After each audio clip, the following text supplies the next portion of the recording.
Boa noite, queridos irmãos. É um prazer enorme estar aqui com vocês nessa noite e nós consideramos um privilégio sagrado poder dirigir algumas palavras. Somos muito gratos ao Senhor pela oportunidade, mesmo nesses tempos tenebrosos, existir uma forma de podermos estar aí, dentro da sua casa, compartilhando a mensagem do Salvador Jesus Cristo com os irmãos. Irmãos, não podemos dizer o quanto sentimos falta de estar ao lado de vocês, de rir com vocês, de servir ao nosso Salvador ao lado de vocês. Mas sabemos que em breve nós todos poderemos estar reunidos de novo aos pés do nosso Senhor. Esse serão está sendo presidido e dirigido por mim nessa noite. Nós teremos como nossa primeira ação nosso irmão Lucas, que com muito carinho deixou pré-gravado para que passássemos hoje. Logo após o hino, portanto, ouviremos o irmão Lucas. Obrigado. Muito tempo atrás, antes o sol ressurgir, o que era luz foi perdido em trevas. De repente um rapaz teve a coragem de agir, procurar com as próprias pernas. Ninguém mais tinha a verdade. Foi preciso perguntar. E num bosque ele ajoelhou, e ao orar ouviu uma voz, seu nome chamou. No mesmo instante o coração acalmou. Num facho de luz, o Filho de Deus sua oração respondeu. Tudo mudou porque ele orou.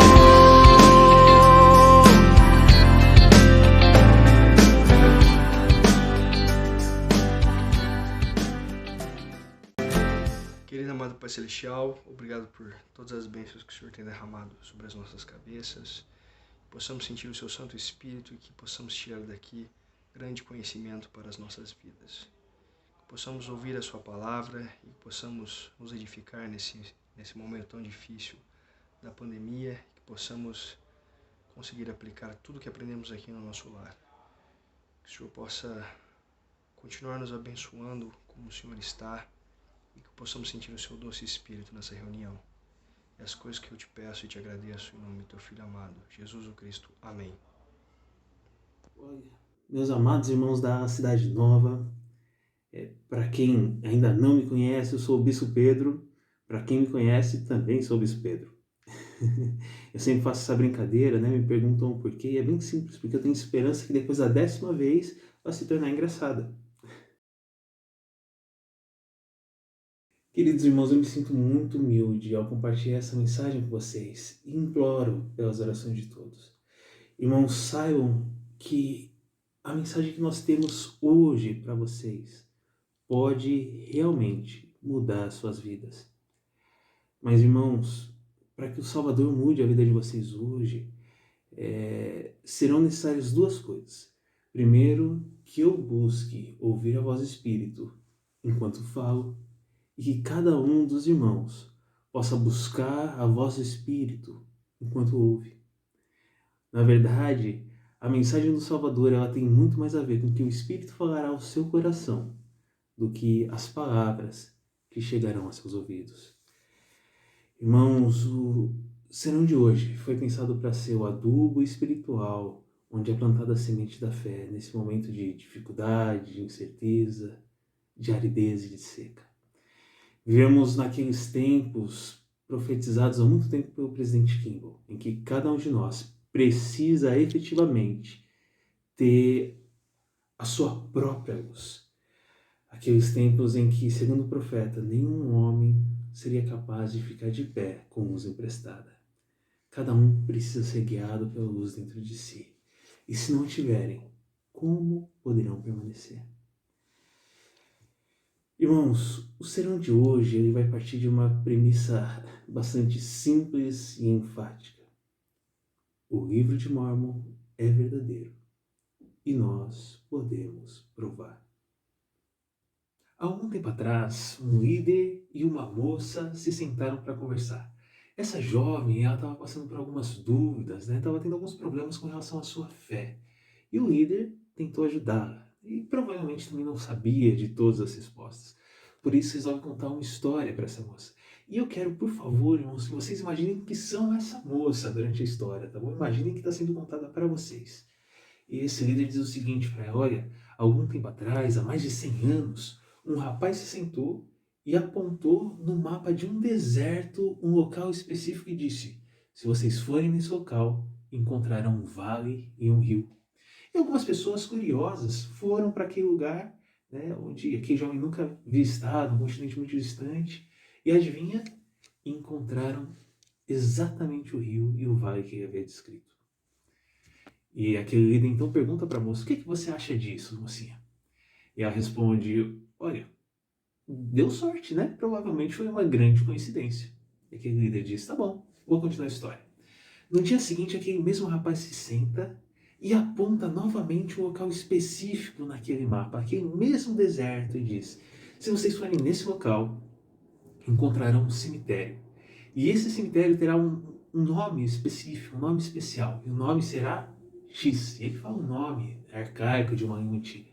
E algumas pessoas vão para lá e, para surpresa de todas, naquele lugar, olha só que espanto, encontram justamente o cemitério e nas ruínas desse cemitério o nome gravado, exatamente aquele nome arcaico em uma língua antiga que ele disse que teria. E aquele líder então pergunta para a moça, eu quero que vocês imaginem, tá? E pergunta: minha jovem, o que você acha disso? E a moça responde: olha, coincidência não dá para ser. Mas provavelmente ele deve ter lido em algum livro ou perguntado para alguém que conhece aquele lugar. E o líder, né, dá um sorriso e diz: olha, provavelmente essa seria a resposta mais lógica. A não ser por um fato: aquele rapaz, né, na época em que ele viveu, ninguém sabia da existência desse local. Não aparecia em nenhum livro, nenhum guia geográfico. E mais, no dia seguinte a este, aquele mesmo rapaz volta a sentar e ele diz: olha, se vocês forem a este local, apontando um novo lugar naquele mapa, vocês vão encontrar um lugar muito especial. E começa a dar detalhes daquele lugar. Vocês vão encontrar árvores tropicais. Árvores tropicais no meio do deserto? Vão encontrar sim. Também vão encontrar frutas. Frutas no meio do deserto? Vão encontrar sim. E continua dando vários detalhes. E eles vão. E adivinha? Mais uma vez, aquele rapaz estava completamente certo em todos os detalhes. Fantástico, né? E não só isso, aquele rapaz também mostrou conhecimento de línguas antigas, costumes, culturas antigas, coisas que ele não teria como saber por ele mesmo, mas eu sabia. E aí aquela jovem reflete um pouco e o líder faz aquela mesma pergunta. E agora, mocinha, ele pergunta a todos os irmãos: se fosse vocês, né? O que você acha disso? E aquela moça, né, aquela jovem, embora imatura, já com alguma sabedoria, responde: olha, eu não sei, mas acredito que se ele conseguiu fazer algo assim, ele estava sendo influenciado ou por Deus ou pelo inimigo. Ela entendeu que aquela obra não era de mãos humanas, que nenhum homem poderia saber daquelas coisas. Irmãos, mudando alguns poucos detalhes, essa é justamente a história do livro de Mórmon. Joseph Smith, ele não é o autor, né? A única diferença é essa. Ele não estava apontando um lugar aleatório, ele estava, na verdade, traduzindo os fatos que foram escritos, registrados por pessoas que viveram, que viram e conheceram e apalparam aqueles lugares. E aquela obra maravilhosa se tornou hoje no livro que nós conhecemos como o Livro de Mórmon. Uma segunda testemunha de Jesus Cristo. Aquele rapaz, né, Joseph Smith, aquele garoto, faria muitas outras coisas ao longo da sua vida. Ele previu a Guerra Civil Americana, previu as grandes guerras mundiais. Ele fez milhares, né, de milagres, manifestou o poder de Deus em diversas ocasiões. Coisas muito além do entendimento humano. Suas profecias se cumpriram e estão se cumprindo. Mas ainda assim, Nada do que ele fez em sua vida se compara ao legado que ele nos deixou com o livro dourado, o livro de Mórmon. Irmãos, para iniciarmos, uma advertência nesse ponto ela é muito importante. A partir desse momento, nós vamos falar a respeito de algumas coisas que podem sim fortalecer a sua fé. Mas o conhecimento que vai ser transmitido ele não se presta a iniciar a chama da fé, a conceder um testemunho. Ele somará ao testemunho e será um combustível para a chama da fé, mas ela já precisa estar acesa, queimando. Né? Nós costumamos nos imaginar muito como Lamã e Lemuel. Né? Nós imaginamos como seria se estivéssemos ali no lugar deles quando aparece aquele anjo do Senhor para eles. E nós nos pegamos pensando, poxa, se fosse eu ali, se eu visse o anjo aparecendo para me repreender, nossa, eu nunca mais duvidaria, nunca me afastaria da igreja, eu nunca mais voltaria a pecar. Nos enganamos, irmãos. Nos enganamos. A verdadeira conversão, ela acontece pelo poder do Espírito. Quando o Espírito toca o coração, ele sofre uma mudança. O poder do Espírito Santo deve sempre ser a principal fonte de evidências do livro de Mórmon. Todas as outras evidências são secundárias. Nenhum arranjo de evidências habilmente ordenado, nenhum argumento por mais habilmente elaborado pode tomar o seu lugar. Irmãos, o Salvador, falando aos seus sumos sacerdotes, ele nos orientou dizendo que aquele a quem muito é dado, muito é exigido, e o que pecar contra a luz maior, receberá condenação maior. Lembremos, ao ouvirmos as coisas que serão expostas aqui, que o Salvador em pessoa um dia nos cobrará pelo conhecimento que nós adquirimos hoje, pelo que nós fizemos com ele. Irmãos, para aqueles que sentirem em seu coração que esse livro maravilhoso, o livro de Mórmon, é um livro de Deus, aqueles que estejam dispostos a olhar para si mesmos em seu estado carnal e pagar o preço da mudança, nós dizemos bem-vindos a esse serão. Vamos começar então folheando o nosso livro de Mórmon. Começamos então nossa jornada com a página de título do livro de Mórmon. É um resumo escrito pela mão do próprio Moroni. E nós conhecemos com a página de título. Nela nós temos um pequeno resumo do que é o livro de Mórmon. Ele é o registro de diferentes nações, de diferentes, inclusive, gerações, que, embora tenha sido resumido por um único indivíduo, passou pela mão de dezenas de homens, todos com o mesmo objetivo, o de convencer os judeus e os gentios de que Jesus é o Cristo, o Deus eterno, que se manifesta a todas as nações. Irmãos, para que o livro de Mórmon seja autêntico, portanto, ele precisaria refletir a variedade de autores, né? Ainda que apenas um, Mórmon, fosse o principal, já que estava resumindo o que os demais escreveram. E vocês já ouviram falar, por acaso, em estilometria? Irmãos, essa ciência linguística parte do pressuposto de que cada um de nós se expressa de forma distinta. Nós usamos palavras específicas, em ordens específicas, com uma frequência específica. Resumindo, isso significa que quando nós escrevemos, deixamos uma espécie de impressão digital, o nosso estilo de escrita. E irmãos especialistas analisaram o livro de Mórmon e chegaram à notável conclusão de que ele expressa pelo menos 28 vozes, ou seja, ele foi escrito por 28 pessoas diferentes, pelo menos. É verdade que um escritor experiente pode dar uma voz tão própria a um de seus personagens, a ponto de parecer uma pessoa distinta do próprio autor. Mas um grupo de pensadores comparou o livro de Mórmon às obras dos maiores autores do século XIX, né? Aqueles que seriam capazes de dar voz própria a seus personagens, e maravilhosamente demonstraram que o valor da diversidade de vozes do livro de Mórmon era mais do que o dobro da média dos melhores romancistas do século XIX. Isso isoladamente já parecia impossível para um fazendeiro, jovem e iletrado, cuja esposa afirmou mais de uma vez que não era capaz de digitar uma carta coerente. Mas não é só isso.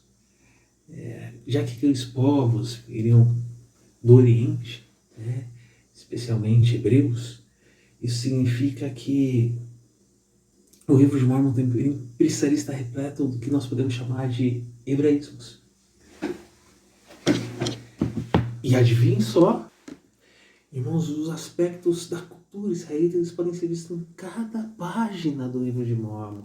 No nome dos lugares, por exemplo, Erianto, né, que Nefe traduz corretíssimamente como muitas águas, né, e mesmo da tradução, tá lá na palavra, nas expressões como e aconteceu o quê? Aqui a gente vê tantas vezes repetido, né, aconteceu o quê? O Nefe disse ao pai, aconteceu o quê? Aconteceu o quê? Irmãos, pra gente, hoje, não faz o menor sentido. Mas quando a gente pensa que Nefe está escrevendo numa língua que não usava pontuação, não tinha um ponto final, não tinha um ponto de vírgula, era necessário ter alguma forma de mostrar que uma ideia estava acabando e que ia começar outra, que ia começar outro parágrafo. Vocês conseguem perceber? Irmãos, está em tudo. Está, por exemplo, na promessa que Nefe fez a Zorã, e como o Zorã reagiu a ela. Quem conhece a cultura dos beduínos, volta lá e dá uma olhadinha. Quem conhece a cultura dos beduínos sabe. Os beduínos que moravam no deserto ali próximo de Jerusalém, aquela promessa que foi feita não podia ser quebrada, né? Por isso o Zorã acreditou nela. Tá ali, irmão, só pra gente encerrar, porque eu acho desnecessário continuar. A gente pode colocar depois alguns links de vídeos para os irmãos poderem estudar. Mas está ali, por exemplo, na existência de poesia hebraica, né? Como os paralelismos e os quiasmas. Irmãos, a existência de quiasmas. Na época de Jesus, ninguém sabia o que era um quiasma, né? Não se falava sobre isso. Mas quiasmas era um tipo de poesia, né? Entre os hebreus muito popular. Complexa, tem metragem, tem 13 regras para se identificar um quiasmas. E aparecem dezenas deles no livro de Mórmon, aparecem na Bíblia também. É impossível alguém que não conhecesse folheasse isso. Inclusive, se você abrir lá no seu livro de Mórmon, irmãos, Alma 36, ele é um quiasma gigante, é uma poesia gigante. Essa é a principal característica, né, do quiasma, que ele vai traçando ideias chaves, conceitos chaves, e depois repete, né, esses conceitos de forma invertida. O maior quiasma que existe no mundo, né, provavelmente um dos maiores, mais complexos conhecidos, é o de Alma 36.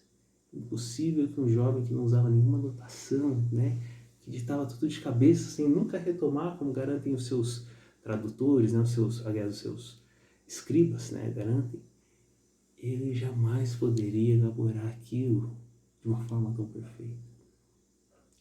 Enfim, irmãos, as evidências são tão grandes que um dos maiores e mais respeitados acadêmicos de nossos tempos ele declarou o seguinte: não posso atestar sobre a origem desse livro, se é mortal ou divina, mas sei que seu autor estava mais familiarizado com as línguas e com a cultura semita do que qualquer um de seus contemporâneos. Irmãos, de acordo com um dos maiores especialistas do mundo, se Joseph Smith foi o autor, então ele conhecia mais sobre aquela cultura, sobre aquela língua do que qualquer um na sua época. Aquele rapaz do campo, né, que nunca estudou até muito tempo depois essas línguas antigas. Enfim, irmãos, vamos agora virar um pouquinho algumas páginas desse livro. E nós vamos passar pela introdução, pelo depoimento das testemunhas. Aqui a gente tem mais uma coisa interessante. Ao longo de suas vidas, nenhuma das 11 testemunhas do livro de Mórmon jamais negou seus testemunhos. Entretanto, as pessoas ainda questionam a realidade de suas experiências, especialmente o testemunho das 3 testemunhas, a quem foram mostradas as placas de ouro por um anjo e que ouviram uma voz do céu declarando a veracidade do livro de Mórmon. Alguns dos primeiros dissidentes da Igreja Restaurada de Jesus Cristo disseram que Martin Harris afirmara não ter visto as placas exceto em visão, ou que ele só as viu com sua imaginação. Da mesma forma, David Whitmer foi relatado como tendo dito que seu testemunho era baseado apenas em impressões. As próprias testemunhas, no entanto, rejeitaram a ideia de que sua experiência era de alguma forma menos do que real. Em uma ocasião, Martin Harris disse: "Cavalheiros, vocês estão vendo essa mão? Tem certeza disso? Seus olhos não estão lhes pregando uma peça ou algo parecido?" "Não." "Bom, tão certo quanto vocês veem minha mão. Eu vi o anjo e as placas." Oliver Cowdery disse: "Nós vimos o registro sobre o qual se tem falado, trazido e colocado diante de nós por um anjo cercado de luz gloriosa que ascendeu ao meio dos céus." David Whitmer uma vez declarou: Eu não estava sob nenhuma alucinação. Também não estava enganado. Eu vi com esses olhos e ouvi com esses ouvidos. É interessante que ao longo de sua vida, algumas das testemunhas passaram tempo sem frequentar a igreja e até tiveram desentendimentos com o profeta e os santos. Mesmo assim, tão certos estavam de que um dia precisariam prestar contas a Deus, que jamais foram capazes de negar seu testemunho. E finalmente nós chegamos, irmãos, ao início da nossa grande jornada. A nossa pequena viagem, junto à família de Lei, saindo da segurança de seu lar e se embrenhando em um deserto mortal, confiando que Deus os levaria a uma terra prometida. Irmãos, devido ao tempo, hoje eu me conterei em ressaltar apenas 3 pequenas passagens dessa história e mostrar como elas provam, além de qualquer dúvida, que o livro de Mórmon realmente é verdadeiro. Eu não preciso, irmãos, passar do livro de 1 Nefe. Não preciso ver a página por página. Tem muito mais depois desse primeiro livro que eu queria mostrar, mas o tempo nos impede. Mas tenho certeza que será suficiente. Nossa história começa então, irmãos, quando Leí pega a sua família, deixa suas posses e vai para o deserto. E nessa jornada eles vão fazer várias paradas, vão voltar algumas vezes. Vocês se lembram de algumas situações assim? Talvez vocês se lembrem quando eles voltam para buscar as placas de latão. Ou então, quando eles voltam muito mais felizes dessa vez para buscar as esposas. Uma das paradas que é especial para mim é quando eles encontram um vale e um rio no meio do deserto. E lá Leí dará uma grande lição a seus filhos. E eu sempre me perguntei, será que esse lugar existe mesmo? Um lugar exatamente como esse? Bom, vamos dar uma olhadinha no vídeo e os irmãos podem me responder depois.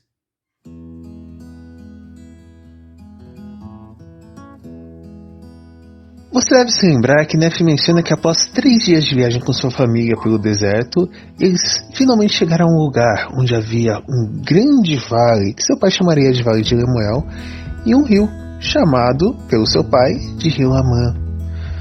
Bom, é interessante que Nefe menciona que era um rio de águas, e talvez, como eu, os irmãos já tenham rido e se perguntado, mas todo rio, afinal, não é um rio de águas? Acontece que para as pessoas que vivem na Arábia até hoje, um rio de águas é o que nós chamaríamos de um rio perene, um rio que não desaparece ao longo das estações. Ele permanece existindo e correndo durante todo o ano. Agora, vocês devem imaginar que um rio no meio do deserto já é uma coisa muito rara. Um rio perene, então, é algo raríssimo, irmãos. Até pouco tempo atrás, nós não fazíamos ideia que existia algo assim. Até o momento em que uma dupla de membros da igreja, de exploradores, surge, chamados George Potter e Craig Thornstead, se perderam ao procurar por um local conhecido pelos habitantes como as Águas de Moisés, e mal orientados, seguiram para o norte ao longo da costa do Golfo de Aqaba até o que eles chamaram de um magnífico cânion estreito que terminava em uma enseada aladeada por palmeiras, rompendo o terreno rochoso e arenoso. Eles haviam encontrado o Wadi Tarbi Arsmil, um vale estreito a 74 milhas ao sul de Aqaba. Bom, restava saber se realmente seria possível que, geograficamente, a posição daquele rio e daquele vale correspondesse ao que nós lemos nas Escrituras. E adivinhe, notavelmente, estimativas para viagens diárias nos desertos da Árabes da Antiguidade variam entre 15 a 25 milhas por dia. E esse vale, com seu rio, cai bem a uma distância plausível de uma jornada de 3 dias. Olha, é impossível ter certeza que o Wadi Tarbi Arsmi é o Vale de Lemuel, mas a existência desse vale demonstra que existe um local exatamente como descrito por Nefe, a exata distância que a descrição de Nefe nos leva a acreditar que ele estaria. Descobertas como essa, que lançam luz sobre as realidades da jornada de Leí e sua família, também pode ajudar os leitores a apreciar melhor sua luta e o alívio que veio com a presença daquela água rara. Não é à toa que Leí parou construiu um altar de pedras e deu graça ao Senhor. E agora você sabe o porquê. Então, irmãos, o que vocês acharam? Gostaram?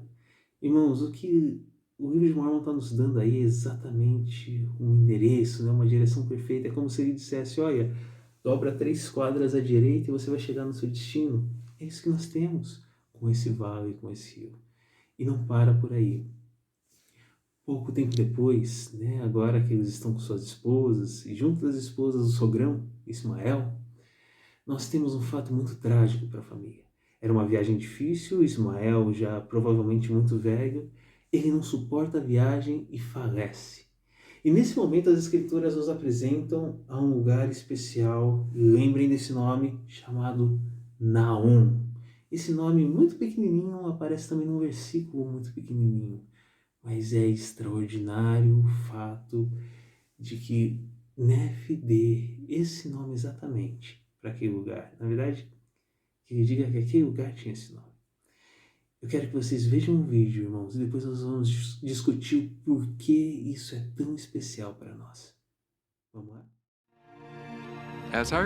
Ao ler o livro de Mormon, eu suspeito que Ismael já esteja doente e fraco de saúde. E esta era uma das razões pelas quais a família parava tanto para descansar, para recobrar as energias e a coragem para prosseguir. Suponho que durante as viagens para comercializar incenso, muitas pessoas morriam devido aos rigores da jornada, que definitivamente não era nada fácil. E quando morriam, eram carregados até o lugar mais próximo. Ismael consegue chegar até esse ponto, mas finalmente ele falece. Em Iêmen, assim como em muitas civilizações antigas, existe muito respeito pelos mortos. Aqui eles enterraram Ismael e lamentaram muito. Uma das razões pelas quais lamentaram foi porque ele era um israelita. E o fato de ser enterrado longe de seu lar era uma grande perda. As sepulturas eram conhecidas ao largo da Rota do Incenso. Estou sentado no cemitério de Naom, que foi descoberto em 1994. As pessoas que morriam ao atravessar por esta área eram trazidas aqui para serem enterradas. Não importa se eram do Iêmen ou forasteiros do norte, do Mediterrâneo ou de outro lugar qualquer. As sepulturas são como pequenos montículos ou montes. E este lugar de sepultamento pertence à tribo de Naom. Com certeza, este lugar tinha um nome antes que eles chegassem, porque Nefe descreve cuidadosamente em sua passagem como um lugar chamado Naom. Esta é a terra de Naom, a região de Naom, pertencente à tribo de Naom. O nome Naom aparece pela primeira vez em 1 Nefe 16, e que tem algo a ver com consolar. Podemos imaginar o que aconteceu quando Leí, Saria e seu grupo ouviram esse nome após a morte de Ismael. Passou a ter um significado especial para eles, e o preservaram no texto. Os habitantes do Iêmen escavaram vários cemitérios nessa região. Em alguns encontraram restos mortais mumificados. As múmias encontradas aqui no Iêmen foram sepultadas de maneira diferente das do Egito. Os joelhos não estavam retos, como no Egito. Também os corpos estavam cobertos com couro bem fino.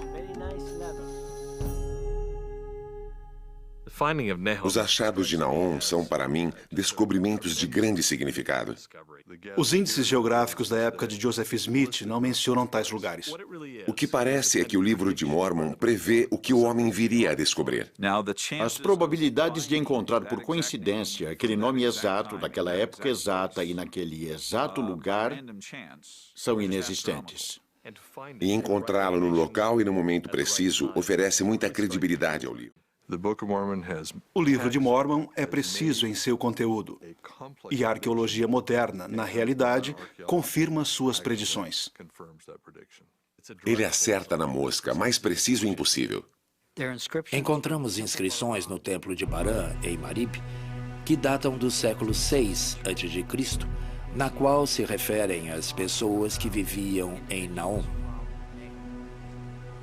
Essa região era conhecida nos dias de Lehi e era chamada pelo mesmo nome. Os templos lá descobertos são precisamente da mesma época de Lehi. Mas quando foram encontrados altares com referência a Naom, datados de 600 a.C., foi algo espetacular. Foram descobertas também certas ruínas ou remanescentes, incluindo 3 altares, todos contendo a inscrição Naom. Não se poderia pedir uma prova mais exata. O nome fora usado no local e época precisa em que o grupo de Lehi talvez tenha passado.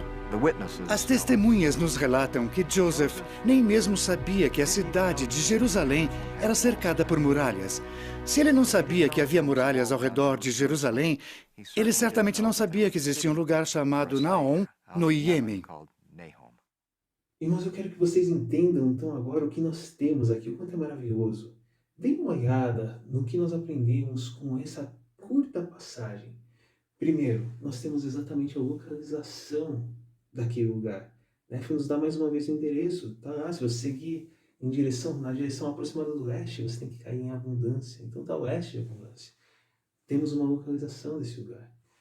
Você pode dizer, isso já é muito legal, né? Mas isso a gente já tinha da última vez também. Bom, dessa vez nós temos o propósito daquele lugar. Era um cemitério, foi exatamente por isso que eles foram para lá. E isso bate com a Naom da vida real, vamos dizer assim, como se o livro de Mormon não fosse, né? Mas para os nossos propósitos, bate, irmãos. Bate sim.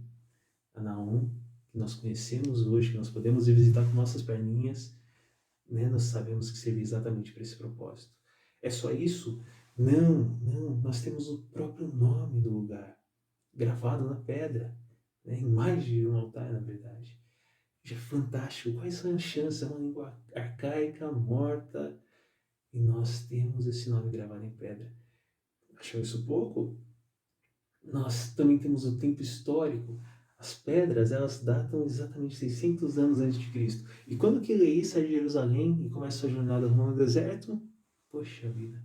Então, quando eles chegaram lá, realmente não, aquele lugarzinho teria esse nome, né, de acordo com o tempo que nós temos gravado, a época que nós temos gravado, nós podemos testar, né, naqueles altares hoje.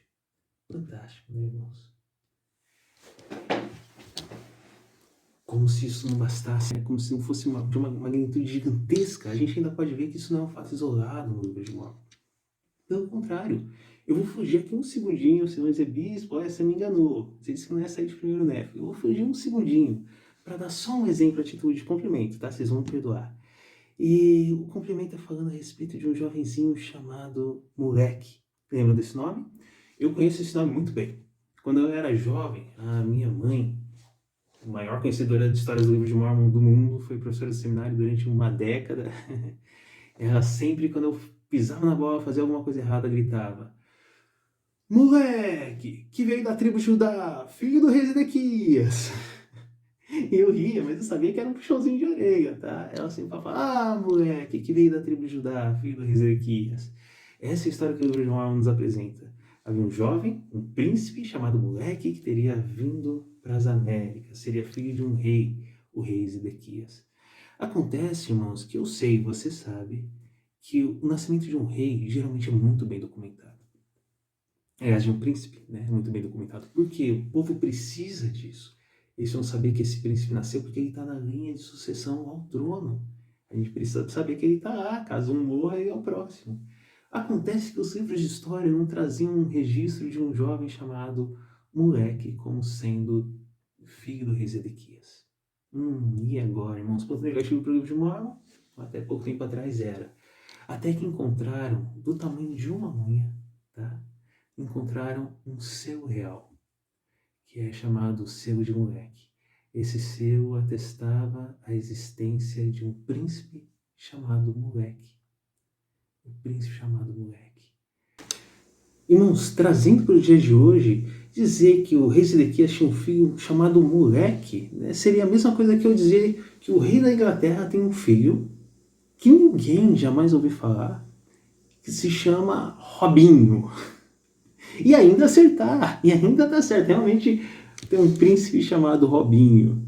Isso seria exatamente essa dimensão. Tem alguma forma de Joseph Smith saber dessas coisas? Não, irmãos, não tinha. Não tinha. A não ser que realmente tenha sido dado pelo poder de Deus.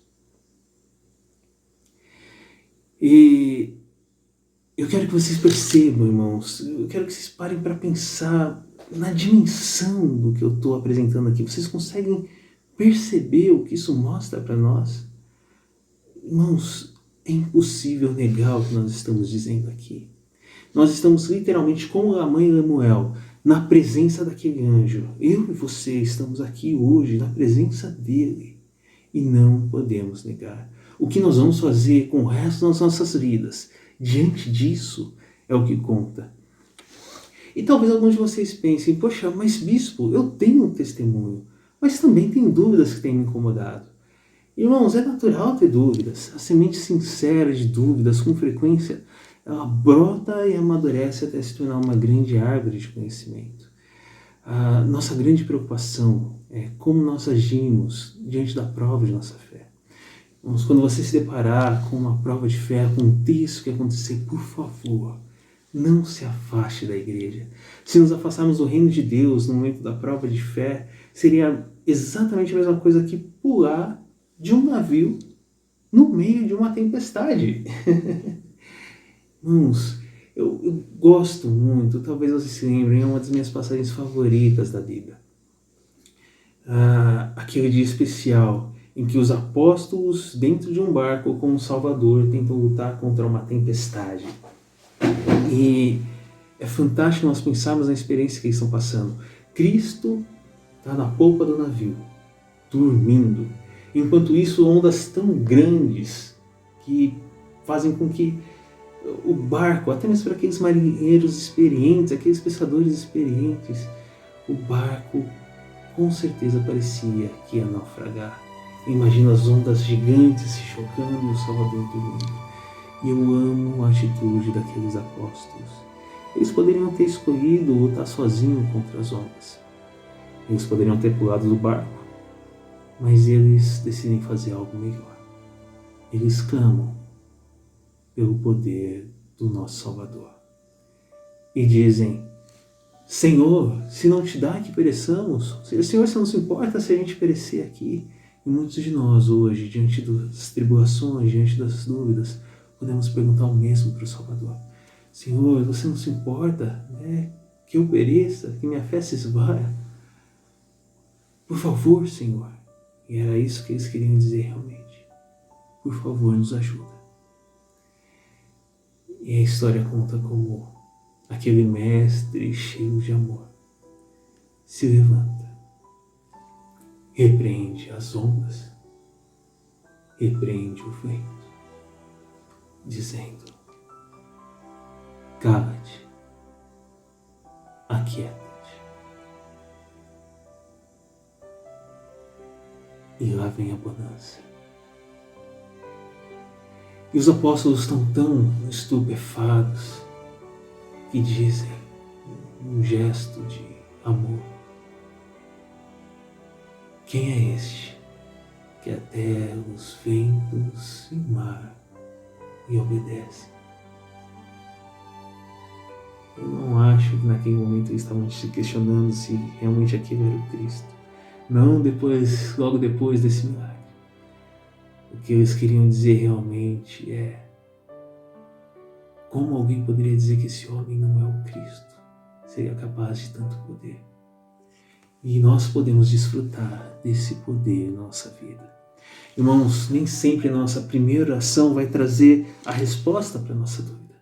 Mas certamente nós podemos conseguir forças e fé para suportar e permanecer firmes, apesar de alguma dúvida que exista. Eu quero que vocês se lembrem do seguinte, é a forma como você age na tribulação e na dúvida que mostra a força, a verdadeira força do seu caráter. É a forma como você age nas tribulações e nas dúvidas que mostra a verdadeira força do seu caráter. Na verdade, irmãos, as dúvidas, elas fazem parte do plano do Senhor. As Escrituras dizem mais de uma dúzia de vezes que o justo viverá pela fé e não por vista. Por isso é natural que todos tenhamos dúvidas. Mas podemos buscar a ajuda do Salvador. Talvez você passe alguns anos esperando por uma resposta. Talvez até a vida toda. Mas tenha certeza, um dia essa resposta virá. Quer ver alguns exemplos? Dê uma olhada. O próprio livro de Mórmon é um exemplo maravilhoso de como essa verdade é real. Muitas pessoas passaram toda a sua vida, né, sem ter o conhecimento de todas as respostas a respeito desse livro. Hoje eu não consigo lembrar de nenhuma crítica contra o livro de Mórmon que ainda proceda. Nenhuma crítica que ainda não tenha sido resolvida. De verdade, eu não conheço nenhuma. Mas nem sempre foi assim. Dê uma olhada, irmãos. Há muito tempo atrás, queridos irmãos, o presidente Kimball, que na época ainda não era o presidente, né, era só o jovem Kimball, foi confrontado por um inimigo da igreja. De acordo com aquele inimigo, o livro de Mórmon seria uma tolice, já que o livro de Mórmon falava de casas construídas em cimento e, segundo o conhecimento popular, as pessoas que viviam nas Américas naquela época nada sabiam sobre o cimento. O presidente Kimball, imagino, deve ter ficado alvoroçado e não sabia como responder aquilo, então prestou apenas o seu testemunho, dizendo que ele sabia que o livro de Mórmon é verdadeiro e nada o abalaria. Bom, irmãos, já haviam se passado mais de 40 anos da publicação do livro de Mórmon. E o que o presidente Kimball não sabia na época, tampouco seu agressor, é que naquela época, na verdade tempos antes, em 1829, já haviam começado a ser descobertas aqui nas Américas, e depois disso foram descobertas outras dezenas de construções feitas em cimento, e descobriu-se que não era nenhuma raridade. O presidente Kimball não sabia disso, ele apenas permaneceu fiel ao conhecimento que lhe havia sido dado por Deus. Mais tarde, irmãos, se você caminhasse um pouquinho mais, até 1933, mais de 100 anos, então, depois da publicação do livro de Mórmon, os membros da igreja ainda sofriam críticas com a ideia de um livro escrito em placas de metal, que seria uma grande tolice.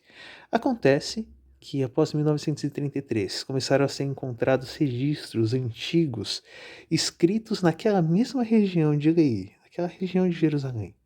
Livros escritos em placas de metal. Vários deles. Temos dezenas hoje que foram encontrados, mostrando que não apenas era possível, mas que era comum que os livros fossem escritos dessa forma, a fim de que durassem para o povo de Lehi. Até 1980, alguns anos depois, né, e aqui já falamos de mais de 100 anos após a publicação do livro de Mórmon, os membros da igreja sofriam ataques constantes por causa da espada de Labão, aquela espada que teria sido construída em aço. E a ideia popular era de que os judeus antigos não conheciam aço e, portanto, aquilo seria impossível. Imaginem quantas pessoas, em mais de 100 anos, quantas gerações se passaram sem que os membros da igreja tivessem as respostas, até que um dia foi encontrada a espada de Jericó, uma espada encontrada no Oriente Antigo Próximo, né, que, de acordo com estudos metalúrgicos, havia sido endurecida em aço deliberadamente. Fantástico, né? Irmãos, se nós procedemos até 2002, 2003, era muito comum, né, nessa época em que o DNA havia já se tornado muito popular, os estudos de DNA, era muito comum que você saísse da centro de conferência da igreja, encontrasse faixas e cartazes dizendo: o livro de Mórmon é uma mentira, porque o DNA prova que ele é falso. Até aquele momento, se conhecia 4 hologrupos, e aqui nas Américas, todos eles indicando que os ancestrais dos índios norte-americanos, índios americanos, vinham da Ásia. E nós não queríamos ancestrais que viessem da Ásia. O livro de Mórmon precisava de ancestrais vindos do povo hebreu, o que era um grande desafio. E havia sido publicado um vídeo, né, um DVD que foi deliberadamente distribuído. E as críticas eram ferrenhas. E muitos membros, multidões de membros da igreja se afastaram. O próprio presidente Hinckley foi confrontado pela mídia e respondeu: vocês não sabem ainda, vocês não sabem, mas um dia saberão. Não se passou muito tempo. Em 2003, irmãos, pouquíssimo tempo depois de muitas e muitas pessoas se perderem, se afastarem da igreja, foi encontrado um quinto grupo de pessoas, que era composto por dezenas de tribos de índios norte-americanos. E nesse grupo foram encontrados, finalmente, os traços genéticos, os marcadores genéticos do povo hebreu, provando que havia um ancestral hebreu, né, o sangue hebreu, correndo em suas veias. Fantástico, né? Muitos diziam: onde estão os marcadores de DNA hebreus nos nativos americanos? Pois ali estavam. Eu coloquei aqui o ano de 2013, irmãos, porque nesse ano, né, novas evidências surgiram.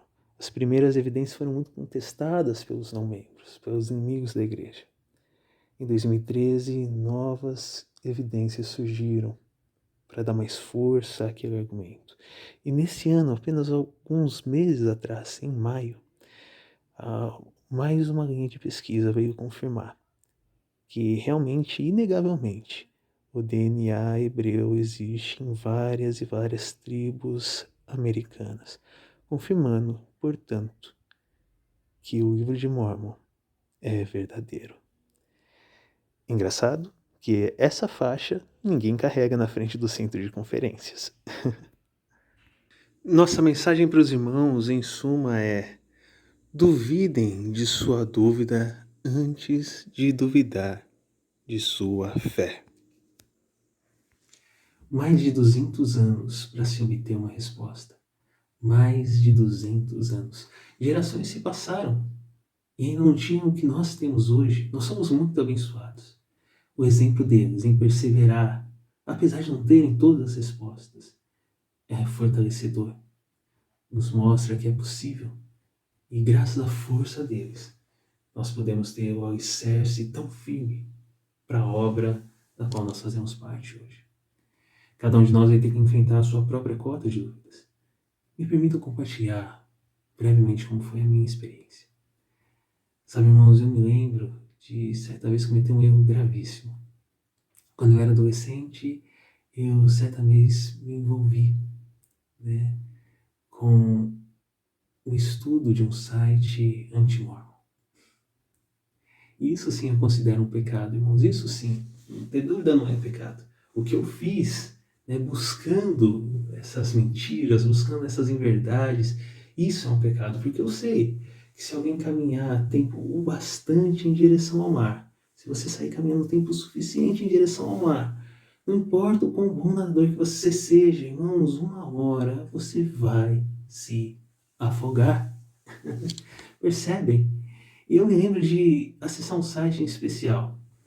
Eu comecei a ler, fazia seminário há bastante tempo, né? Eu comecei a ler as críticas que eram feitas contra a igreja e, irmãos, 10 críticas, 9, eu olhei e já disse: é mentira, né? Isso aqui tá fora do contexto, isso aqui tá meia verdade.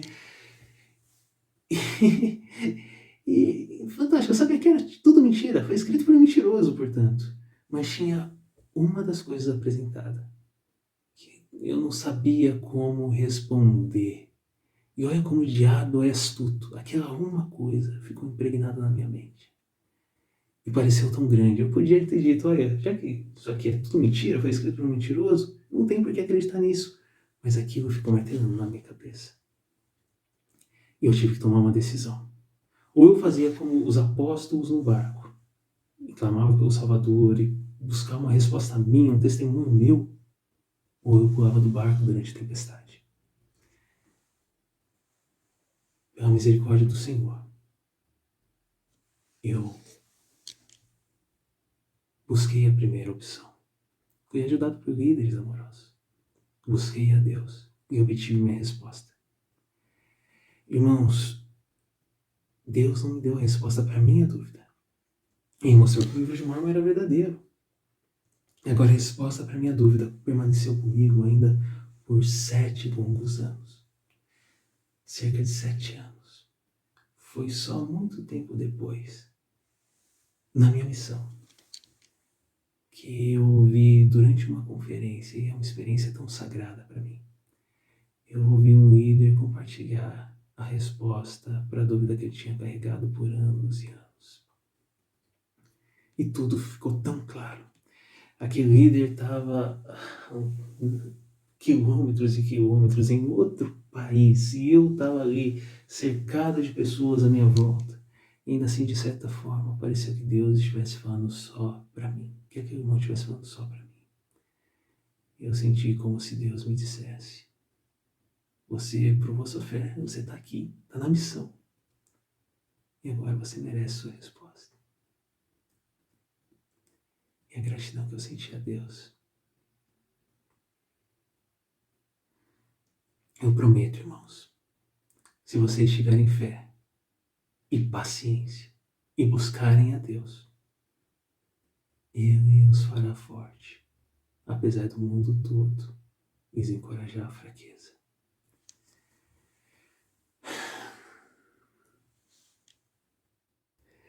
Queridos irmãos, nossa última parada agora com essa maravilhosa família de leis será na terra de abundância. Irmãos, eu quero dizer uma coisa para vocês. Vocês devem se lembrar de como a terra de abundância é descrita. E se a abundância realmente não existisse, se Joseph Smith tivesse criado de sua mente o livro de Mórmon, a abundância seria o seu pior inimigo. Ele traz tantos detalhes sobre essa terra, e detalhes tão excêntricos, tão excepcionais, que se esse livro fosse uma fraude, ele teria parado aqui. Deem uma olhadinha em como ele descreve a terra de abundância.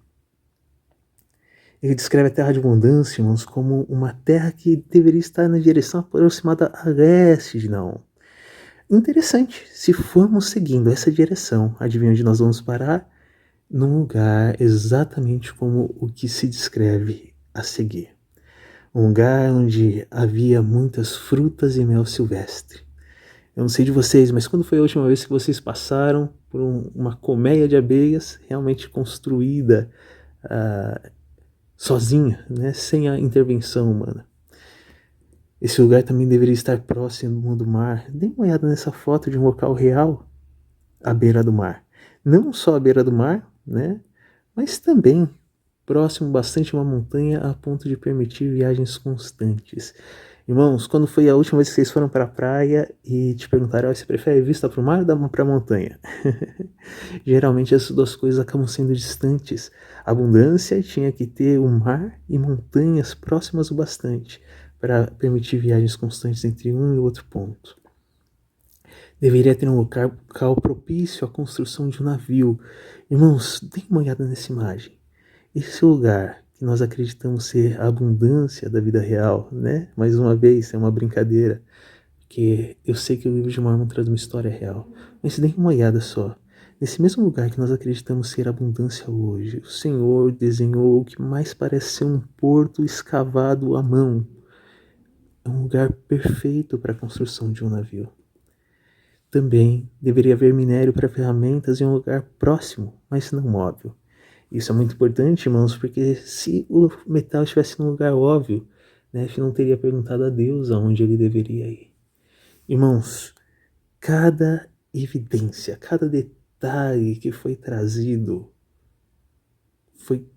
bate exatamente com a abundância que nós conhecemos hoje, com a abundância que você pode encontrar no seu Google Maps.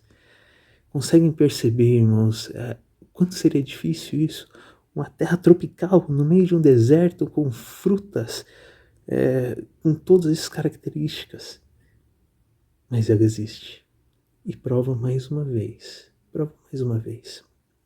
que a pessoa que escreveu aquele registro, ela conhecia de verdade aquela região. Ela viveu, ela viu e experimentou tudo o que é descrito no livro de Mórmon. Nós passamos agora ao final da nossa reunião. Para encerrar, eu gostaria de apresentar só 2 últimas evidências da veracidade desse livro. Mas eu as guardei para o final, irmãos, porque elas são maiores do que qualquer outra, né? Muito maiores do que as que nós mostramos até aqui. Vocês achavam que não era possível, mas é. A primeira dessas evidências, ela fala a respeito do nosso Salvador Jesus Cristo. Irmãos, o livro de Mórmon tem o poder de nos achegar a Cristo e nos ajudar a conhecer Salvador e a amá-lo e a entender o plano que Ele tem para nós, muito mais do que qualquer outra fonte. Ele complementa, fortalece, estabelece os princípios que a gente aprende na Bíblia e complementa com algumas verdades adicionais maravilhosas. Por exemplo, irmãos, se você em algum momento já se sentiu completamente sobrecarregado por seus fardos, anseios, dores e medos, lembre-se que o livro de Mórmon ensina que o Salvador sofreu não apenas por nossos pecados, mas também por nossas dores e aflições e tentações de toda a espécie. Ele tomou sobre si as suas enfermidades, para que se lhe enchessem de misericórdia as entranhas, segundo a carne, para que saiba, segundo a carne, como socorrer seu povo, de acordo com suas enfermidades. Se o inimigo vier sussurrar em seus ouvidos que você não tem mais jeito, e já foi longe demais para receber perdão, que é incapaz de mudar, lembre-se, irmãos, que Nefe ensinou que há uma expiação infinita, revelando a expansão, abrangência e profundidade do poder do Salvador, e que por meio da expiação, Cristo também pode nos tornar não apenas limpos, mas, como ensina Moroni, perfeitos. Se em algum momento você se sentir triste ou só, lembre que Ele conhece e ama seu povo, a ponto de, como ser ressuscitado, visitar as Américas, como lemos em 3 Nefe 11, quando 2.500 crentes, consistindo de homens, mulheres e crianças, vieram e puseram as suas mãos em seu lado, sentiram as marcas dos cravos em suas mãos e pés e souberam e testificaram que Ele era o Filho de Deus. Naquele dia, após ensinar seu povo, o Senhor percebeu que era hora de se despedir-se deles e prometeu retornar no dia seguinte. Mas as Escrituras dizem que ele olhou novamente para a multidão que o cercava e viu que estavam em lágrimas e olhavam-no fixamente, como se quisessem pedir que ele ficasse um pouco mais com eles. Então ele lhes pergunta: tendes enfermos entre vós? Trazei-os aqui e eu os curarei, porque tenho compaixão de vós. Minhas entranhas estão cheias de misericórdia. Irmãos, conseguem se imaginar naquela fila, pronto para levar suas dores, suas doenças, suas decepções aos pés do Salvador para ser curados? Conseguem imaginar essa situação? E todos eles, tanto os que haviam sido curados como os que eram sãos, prostraram-se a seus pés e adoraram. E todos os que puderam, dentre a multidão, beijaram-lhe os pés, de modo que os banharam com suas lágrimas. E aconteceu que ele ordenou que as criancinhas fossem levadas à sua presença. E ele orou e chorou. E pegou as criancinhas, uma a uma, e abençoou-as, e orou por elas ao Pai, e disse à multidão: olhai para as vossas criancinhas. E ao olharem, lançaram o olhar aos céus, e viram os céus abertos e anjos descendo dos céus, como se estivessem no meio de fogo. E eles desceram e cercaram aqueles pequeninos, e eles foram rodeados por fogo, e anjos ministraram entre eles. E a multidão viu, ouviu e deu testemunho.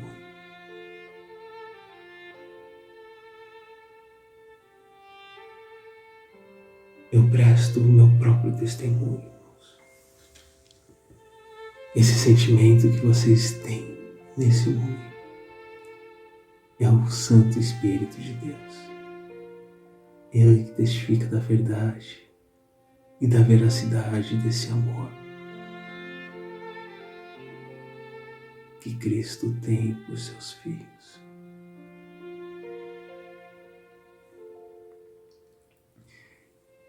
e junto o meu testemunho ao testemunho de milhões de outras pessoas que gritam sim, Cristo vive.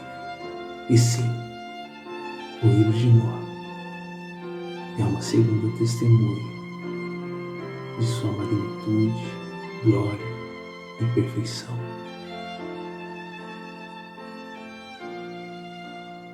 Essa multidão composta por milhões de outros irmãos como eu e você, ela está aqui hoje representada no testemunho de alguns irmãozinhos maravilhosos a respeito desse livro. Irmãos especiais da nossa área, que compartilharam conosco seus próprios testemunhos.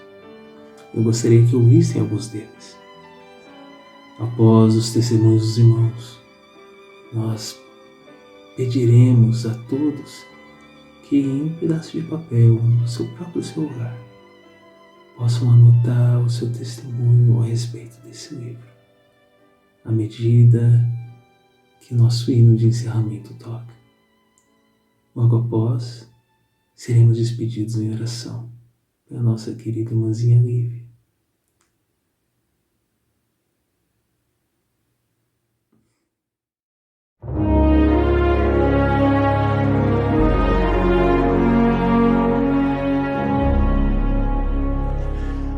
Quando Joseph Smith e seu irmão Hiram rumaram para Carthage para enfrentar o que sabiam ser um martírio iminente, Hiram leu estas palavras para consolar o coração do irmão. Tu tens sido fiel. Portanto, serás fortalecido até que te sentes no lugar que preparei nas mansões de meu pai. O que ele leu foram alguns versículos tirados do capítulo 12 de Éter, no livro de Mórmon.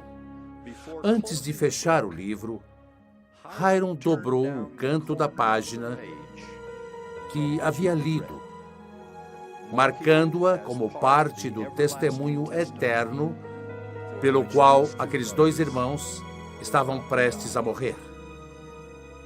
Tenho em mãos aquele livro, o mesmo exemplar que Hiram leu, com o mesmo canto de página dobrado ainda visível.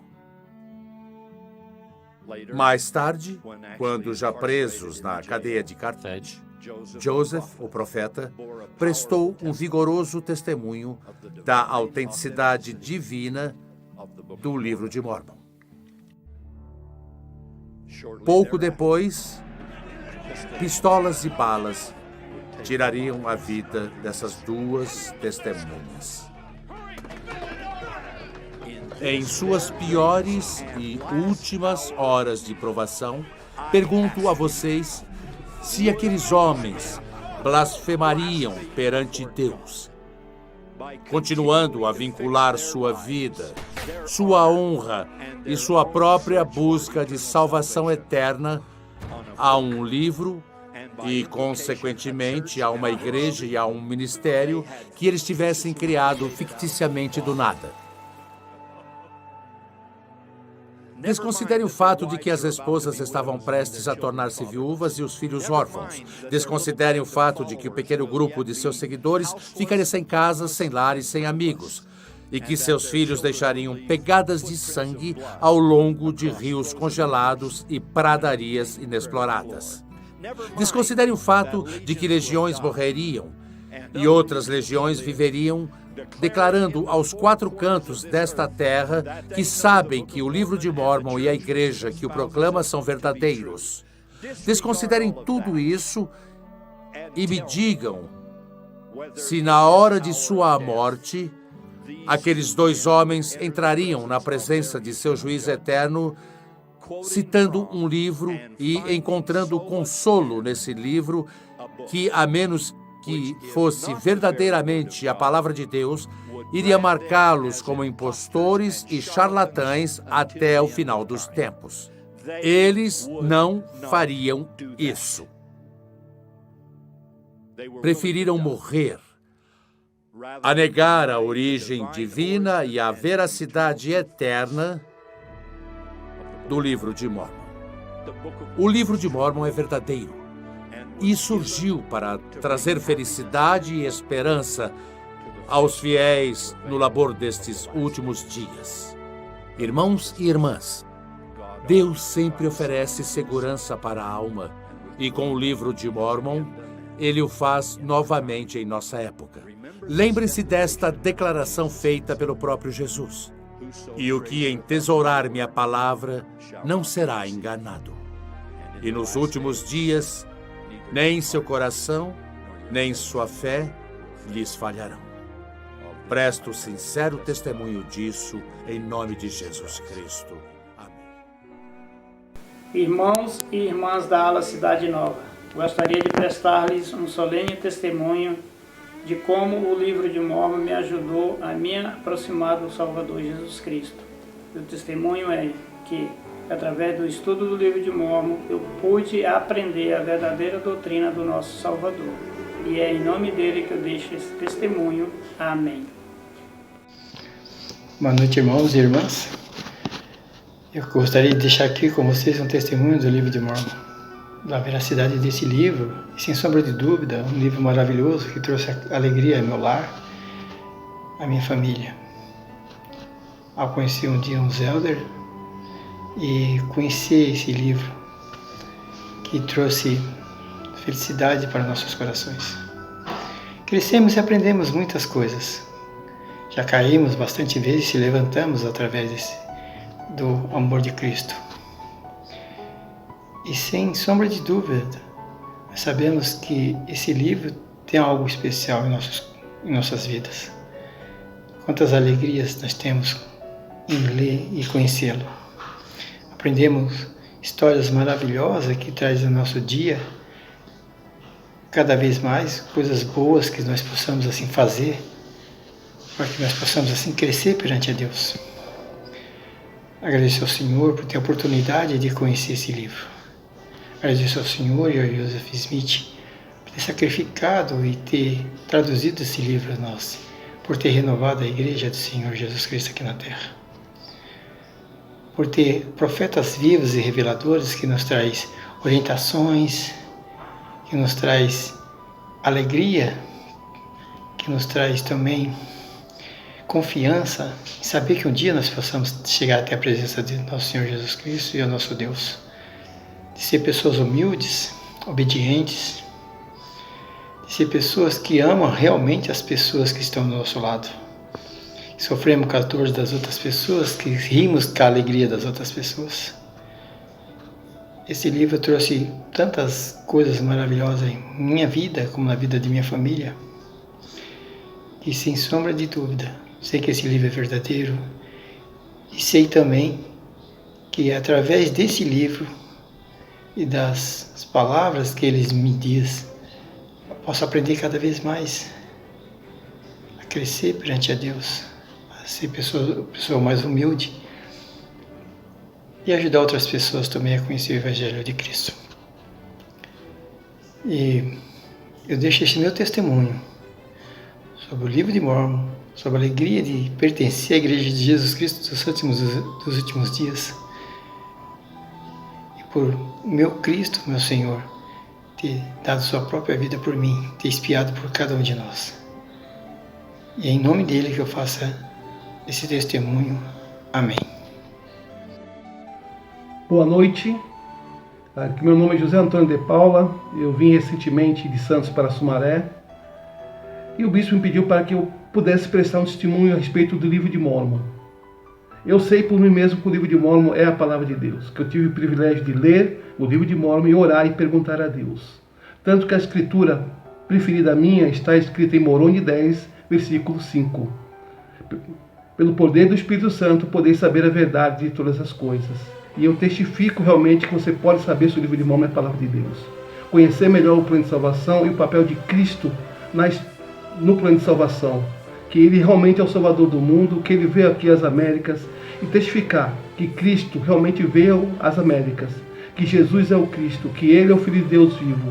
E que o Livro de Mórmon cumpre as profecias de Isaías. testifico isso em nome de Jesus Cristo. Amém. Olá, boa noite, irmãos. Eu queria aqui prestar meu testemunho para vocês sobre o poder desse livro, o Livro de Mórmon, né? Aqui, aonde eu pude estar estudando junto com minha família, aonde eu pude tirar muitas dúvidas sobre a Igreja de Jesus Cristo dos Santos dos Últimos Dias. Sim, exatamente no ano de 2017, onde eu conheci a dupla de missionário, né, que logo depois veio me levar às águas do batismo. E eles falaram que eu poderia, se eu tivesse dúvida, que eu poderia estar me ajoelhando e orando ao Senhor e pedindo que Ele me orientasse e me desse realmente o testemunho, se realmente a igreja era verdadeira ou não, assim que nem Joseph Smith fez lá no bosque. E assim eu fiz, e assim eu adquiri um testemunho, né, sobre o Livro de Mórmon, sobre a igreja, sobre o verdadeiro Evangelho de Cristo aqui na Terra, aonde eu pude estar me batizando, aonde eu pude me preparar para um casamento no templo, que lá eu me selei a minha esposa, as minhas filhas, e hoje eu sirvo com muito amor nesse Evangelho de Jesus Cristo. E aqui eu deixo o meu testemunho sobre o Livro de Mórmon. Esse testemunho que eu presto para vocês aqui, no sagrado nome do Senhor Jesus Cristo. Amém.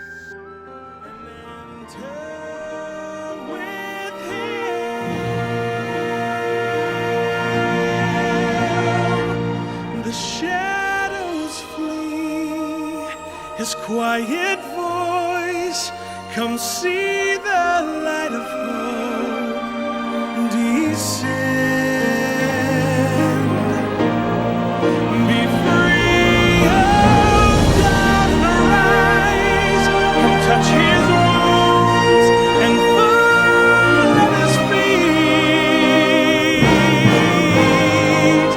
The lost reclaim.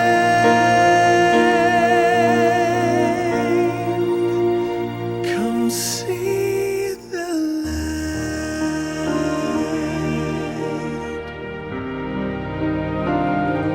Come see the light.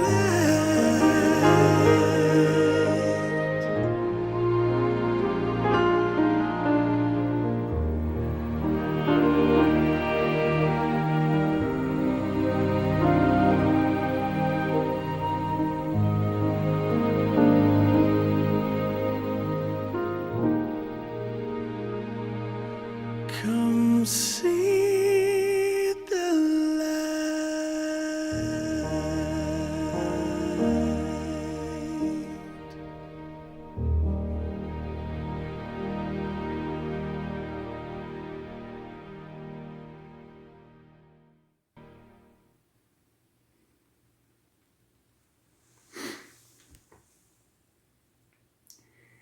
Irmãos, presto meu testemunho a vocês que Cristo vive. Eu gostaria de convidá-los a pensar, irmãos, sabendo o que vocês sabem hoje, sabendo que o Livro de Mórmon é verdadeiro, de que forma isso muda a sua vida, de que forma saber que realmente existe um Cristo vivo, um Deus vivo que nos julgará um dia pelas nossas escolhas, afetará a forma como vocês viverão a partir de hoje. Irmãos, eu pessoalmente, sabendo disso, eu não teria como deixar de ir na igreja aos domingos, não teria como ir a uma festa no domingo, correndo o risco de magoar, de decepcionar o Senhor desse dia, que é nosso Salvador. Eu não teria coragem, irmãos, de deixar de pagar o meu dízimo, sabendo que já que Deus vive, Ele é o único capaz realmente de prover o sustento. Porque eu sou um mendigo diante dele, preciso dele. Preciso das bênçãos que vem do dízimo. Eu, se tivesse entre 18 e 25 anos, não teria condições de ficar sentado na minha casa, sabendo que milhares, milhões de filhos do Pai Celestial precisam saber das coisas que eu sei para serem mais felizes. Eu iria para uma missão sem pensar duas vezes. Eu não teria como mentir, como guardar pecado para mim mesmo, que eu sei que precisa ser confessado. Não teria como manter um vício sem realmente fazer de tudo para abandoná-lo, mesmo confessar. Irmãos, um dia, toda essa provação, essa tristeza e essa dúvida, ela pode ser substituída por um estado de paz e felicidade sem fim. Podemos nos sentar à mão direita de Deus. E isso, como ensina o nosso livro de Mórmon, nosso maravilhoso livro de Mórmon, vale a pena e vai acontecer se eu viver uma vida digna de receber essa recompensa. E é com muito amor que eu deixo esse testemunho e esses pensamentos a todos vocês. Em nome de Jesus Cristo. Amém. Amado Pai Celestial, muito obrigado pelas suas doces palavras, pelo doce espírito que sentimos, que o Senhor possa continuar nos abençoar nesse momento difícil que estamos passando e que o Senhor possa fazer com que estejamos na sua casa logo logo. Em nome de Jesus Cristo, amém.